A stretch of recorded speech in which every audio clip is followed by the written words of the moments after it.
So ek gebruik nou al hierdie horlosie vir bietjie minder as 2 weke en hierso is wat ek van hom dink.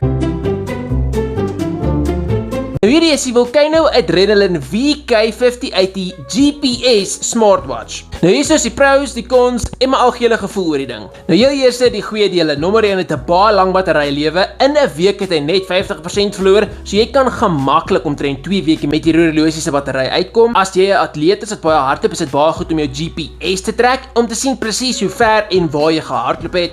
Buiten om die tyd op te hou, help dit jou om op datum te wees met hoeveel jy geslaap het, wat jou hartklop is en wat jou hoogte bo seevlak is. Hy het ingeboude speakers, so jy kan direk van hom af bel as jy sou wil en antwoord. Jy kan ook die AI voice van jou foon aktiveer direk vanaf die horlosie, sowel as games speel op hom as jy regtig wil. Wanneer dit kom by die negatiewe dinge, is daar 2 hoofdinge. Wanneer jy die Volcano horlosie vergelyk met byvoorbeeld 'n Samsung horlosie, sal jy agterkom hy's definitief bietjie stadiger. En by stadiger meen ek wanneer jy fisies scroll of jy probeer by iets uitkom, sal jy agterkom dit is nie so smooth gevoel soos by 'n Samsung een nie, wat verstaanbaar is want Samsung se software is meer ingewikkeld, so jy kan dit nogals verwag.